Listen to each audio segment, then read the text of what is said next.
Dear viewers, good evening to all of you. Today I would like to deal with continuation of agreement between subject and verb. That is concord rule. If the subject is singular, the verb is also to be singular. If the subject is plural, the verb is also to be plural. చూడండి, subject plus verb plus object అనుకున్నాం కదా. Subject singular అయితే verb singular, subject plural అయితే verb కూడా ప్లోరలు. అది ఏ భాష అయినా apply అవుతుంది. ఇప్పుడు సబ్జెక్టులు అంటే నౌను లేక ప్రొనౌన్ సింగులర్ ప్లోరల్ తెలుస్తుంటుంది జనరల్గా మనకి. బుక్స్, స్టూడెంట్స్ అట్లా. కానీ వెర్బ్ ఎలా తెలుస్తుంది అని చాలా మంది అడుగుతుంటారు. Let us learn how a singular and a plural verb look like. ఎలా ఉంటాయి, సింగులర్ వెర్బ్ ఎలా ఉంటుంది, ప్లూరల్ వెర్బ్ ఎలా ఉంటుంది. అంటే సింగులర్ సబ్జెక్ట్ వాడే సింగులర్ వెర్బ్ ఎలా ఉంటుంది, ప్లూరల్ సబ్జెక్ట్ వాడే ప్లూరల్ వెర్బ్ ఎలా ఉంటుందని చూద్దాం.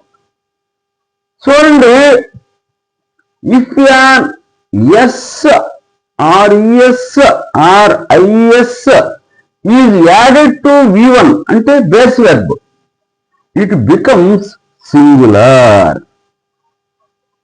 బేస్ వెర్బ్ అంటే V1 ఇది రాసేసా. V1 కి ఎస్ కానీ యుఎస్ కానీ ఐఎస్ కానీ చేరిస్తే ఇది కూడా అవి సింగులర్ వెర్బులు. If only base verb is considered or any of the suffixes is not added అంటే ఎస్ లేక ఈఎస్ లేక ఐఎస్ కనుక యాడ్ కాకపోతే బేస్ వెర్బే తీసుకున్నట్లయితే డిక్షనరీ ఫామ్ వెర్బ్ అని, రూట్ వెర్బ్ అని, వీటిని ప్లెయిన్ ఇన్ఫినిటివ్ అని రకరకాలుగా పిలుస్తుంటారు అన్నమాట. తెలుగులో ధాతు అంటారు. దీనికి ఎస్విఎస్ అట్లాంటి కలపకుండా మామూలుగా ప్లెయిన్ అలా వదిలేస్తే వాటిని ప్లూరల్ నంబర్లో ఉన్నాయి అంటారు. నేను చెప్పిన 5 కనుక ఆ సఫిక్సెస్ కలిపితే సింగులర్ నంబర్ అంటారు. ఒక్క బీ ఫార్మ్ వెర్బ్ ఇది రాణి వంటిదని చెప్పా, క్వీన్ ఆఫ్ వెర్బ్స్ అని చెప్పా. కొన్ని లక్షల వెర్బులు ఉన్నాయి. ఈ బీ ఫార్మ్ వెర్బ్ దీనిలో ట్రై చేశారు 16-17 శతాబ్దంలో. ఈ వెర్బం కూడా పై వాటి మాదిరి ఒక స్టాండర్డ్ రూల్ ఇద్దాం అనుకున్నాడు, కానీ కుదరలా దీనికి. అందువల్ల దాన్ని ట్రై చేసి దాని ఇష్టారాజ్యం వదిలేసేసారు అంతే. దాన్ని మనం స్పెషల్గా నేర్వాల్సిందే. జనరల్ రూల్ నేను చెప్పాను అనమాట. ఎస్ కనుక ఈఎస్ కానీ చేరితే సింగులరు, అలా చేరకపోతే ప్లూరల్ అని చెప్పా. చూడండి, హ్యావ్ ఉంది, ఎస్ చేరింది హ్యావ్. కొంచెం స్పెల్లింగ్ తేడా ఉండొచ్చండి, అవి మీరు పడుచుకోవాలి.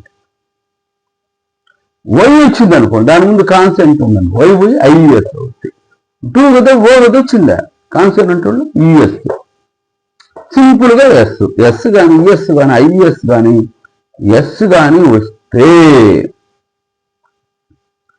అది సింగులరు. మర్చిపోవద్దు జీవితంలో. దీని మీద గ్యారంటీ పోటీ పరీక్షల్లో డౌటే పడలే, నేను రాశానుగా చెబుతాను.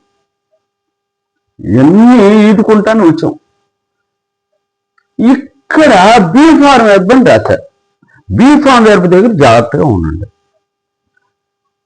ప్లూరల్ ఎట్లా ఉంది, ప్లూరల్ నంబరు 6. సింగులర్ ఎట్లా ఉంది, ఈజ్ అంటే ప్రింట్ అనమాట. ప్లూరల్ నంబర్ ఎట్లా ఉంది, వర్. దీని సింగులర్ ఏంది, వాజ్. చూసారు, స్పెసిఫిక్ గా నేర్వాలి ఈ మాత్రం. అలా ఒక స్టాండర్డ్ రూల్ అంటూ ఉండదు అన్నమాట. వీటికి కొంచెం జాగ్రత్త పడాలి. అందుకే చూడండి, కేర్ అని రాసేమని రాశాను, ఐ ఫాలోడ్ బై యామ్ లేక వాజ్ అన్న. ఐ అనేది చూసారా, ఐ తర్వాత ప్రెజెంట్ టెన్స్ అయితే యాము, పాస్ట్ టెన్స్ అయితే వాజ్.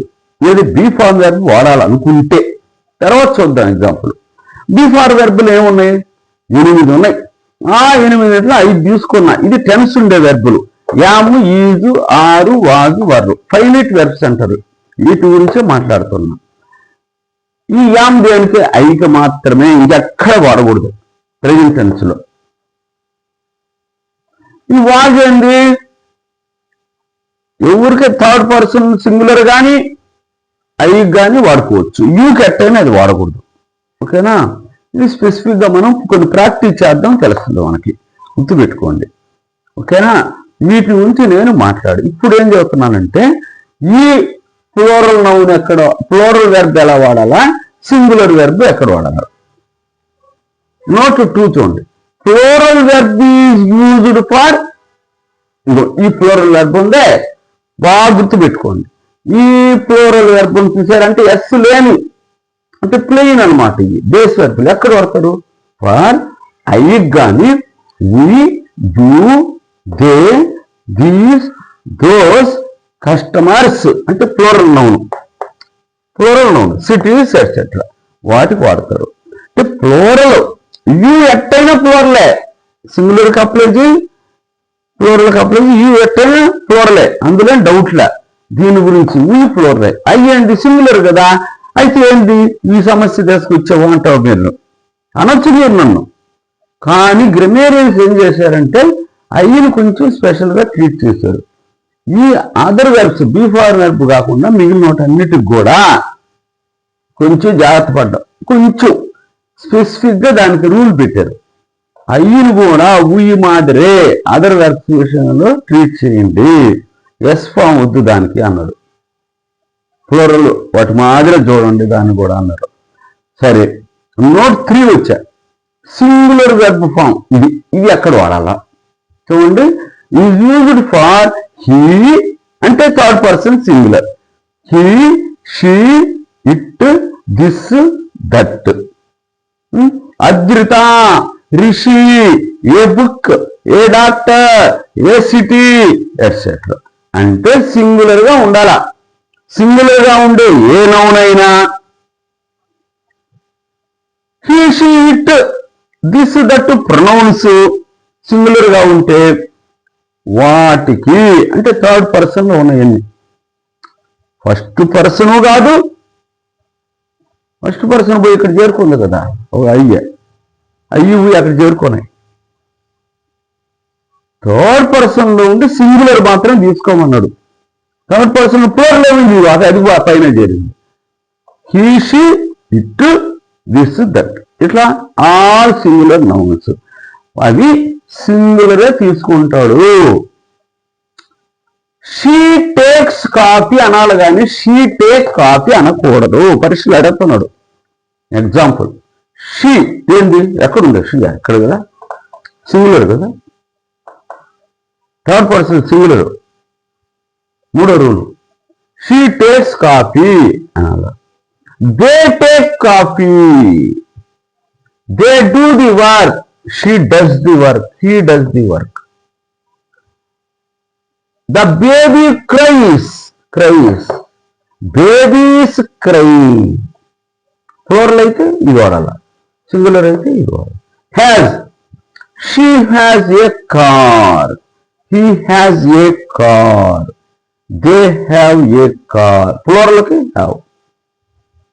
అయ్యి కూడా ప్లూరల్ గా ట్రీట్ చేయమన్నాను కదా, అందువల్ల మీరేం చేయాలి, ఐ హ్యావ్ ఏ కార్ అని ఐ హ్యాజ్ అనకూడదు. థర్డ్ పర్సన్ సింగులర్ అయితేనే ఎస్ వస్తుంది. అది గుర్తుపెట్టుకుని ప్రాక్టీస్ చేయంగా వచ్చేస్తాను మనకి. They are students, he is a student. They were students, he was a student. చూసారా, ఇది ప్లూరల్ అనమాట. ప్లూరల్ ఈ ఒక్కొక్కటి చేసుకుంటూ వస్తే మనకే కమాండ్ వస్తుంది. ఏం భయపడకాకుండా కొంచెం పదే నేర్చుకుంటుండే. కొద్ది కాంప్లికేటెడ్గా ఉన్నప్పుడే నేర్చుకోవాలి. నేర్చి పెట్టుకుంటే బాగా చదవంగా మనకు మంచి కమాండ్ వస్తుంది. ఈ కనుక వస్తే మీకు ఇంగ్లీష్ వచ్చేసినట్టే, మీకు ఇంకేం ప్రాబ్లం ఏమి ఉండదు. స్పోకన్ చేయకని ఏదైనా విరగదీస్తారంటే మీరు జాగ్రత్తగా తెలుసుకోండి, కన్ఫ్యూజన్ ఉంటాయి. ఇవన్నీ ఒకదానికి లింక్ అనమాట. Okay, thank you very much for your being with.